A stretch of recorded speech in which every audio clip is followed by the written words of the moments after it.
किसी शहर के रेलवे स्टेशन पर एक भिखारी रहता था।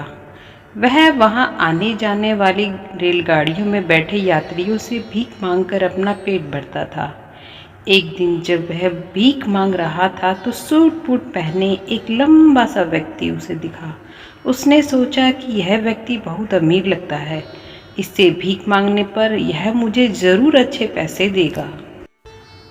वह उस लंबे व्यक्ति से भीख मांगने लगा। भिखारी को देखकर उस लंबे व्यक्ति ने कहा, तुम हमेशा मांगते ही रहते हो क्या? कभी किसी को कुछ देते भी हो?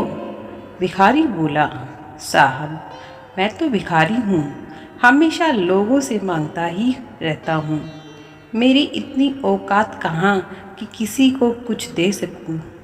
लंबा व्यक्ति बोला, जब किसी को कुछ दे नहीं सकते तो तुम्हें मांगने का भी कोई हक नहीं है। मैं एक व्यापारी हूँ और लेन देन में ही विश्वास करता हूँ। अगर तुम्हारे पास मुझे कुछ देने को हो तभी मैं तुम्हें बदले में कुछ दे सकता हूँ। इतना कहने के बाद वह लंबा आदमी ट्रेन में बैठकर चला गया। इधर भिखारी उसकी कही गई बात के बारे में सोचने लगा। उस लंबे व्यक्ति के द्वारा कही गई बात उस भिखारी के दिल में उतर गई। वह सोचने लगा कि शायद मुझे भीख में अधिक पैसा इसलिए नहीं मिलता क्योंकि मैं उसके बदले में किसी को कुछ दे नहीं पाता हूँ। लेकिन मैं तो भिखारी हूँ, किसी को कुछ देने लायक भी नहीं हूँ। लेकिन कब तक मैं लोगों को बिना कुछ दिए केवल मांगता ही रहूँगा।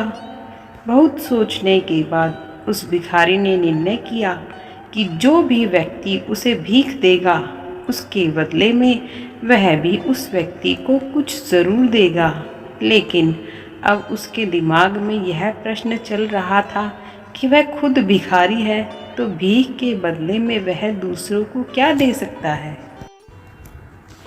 इस बात को सोचते हुए 2 दिन हो गए, लेकिन उसे अपने प्रश्न का कोई उत्तर नहीं मिला था।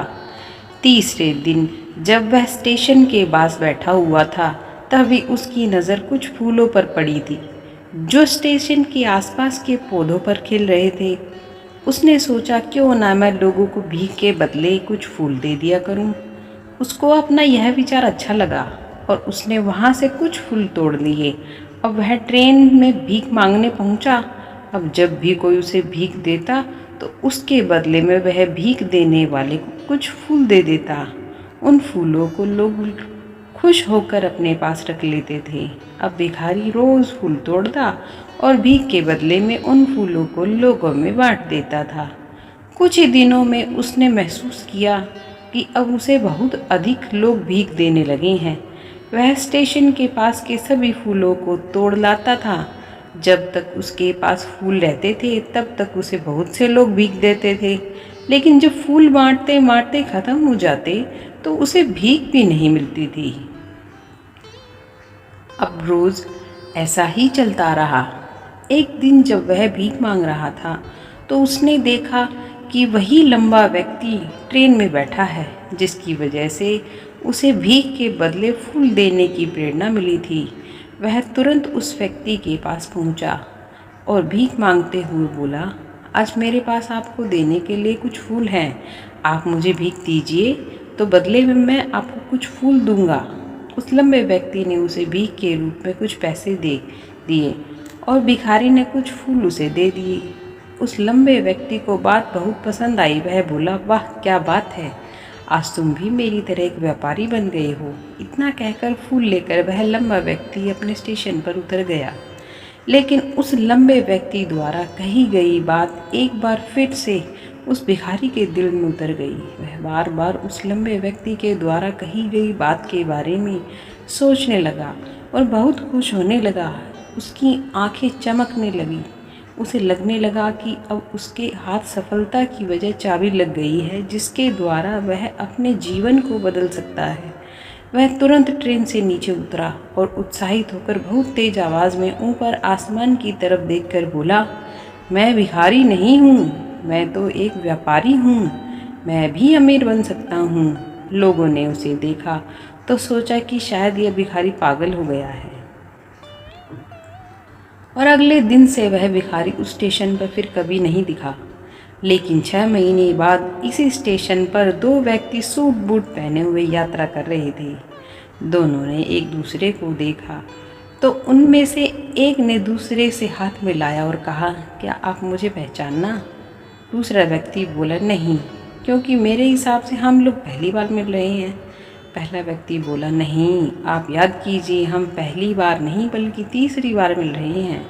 दूसरा व्यक्ति बोला, मुझे याद नहीं, वैसे हम पहले 2 बार कब मिले थे?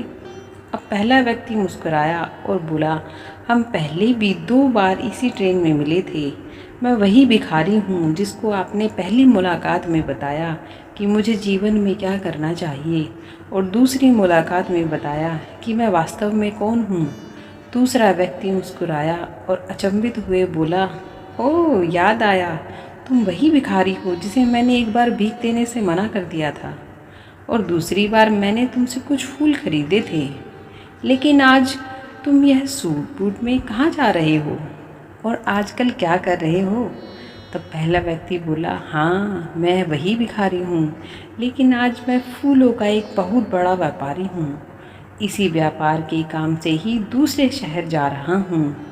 कुछ देर रुकने के बाद वह फिर बोला, आपने मुझे पहली मुलाकात में प्रकृति का वह नियम बताया था जिसके अनुसार हमें तभी कुछ मिलता है जब हम कुछ देते हैं।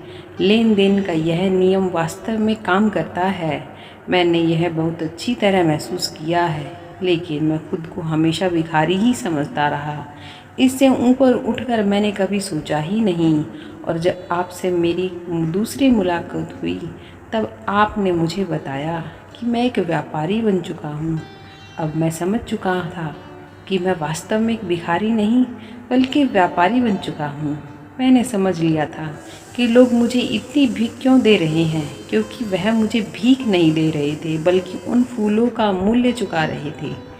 सभी लोग मेरे फूल खरीद रहे थे, क्योंकि इससे सस्ते फूल उन्हें कहाँ मिलते। मैं लोगों की नज़रों में एक छोटा व्यापारी था, लेकिन मैं अपनी नज़रों में एक भिखारी ही था।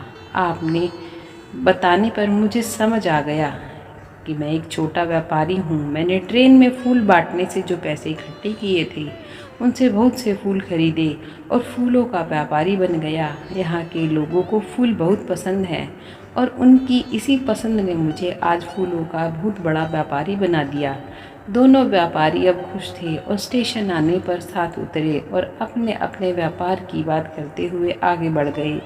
दोस्तों, इस कहानी से हमें बहुत कुछ सीखने को मिलता है। कहानी में लंबा व्यापारी गिव एंड टेक के नियम को बहुत अच्छी तरह जानता था। दुनिया के सभी बड़े व्यापारी इसी जीवन के नियम का उपयोग करके सफल हुए हैं।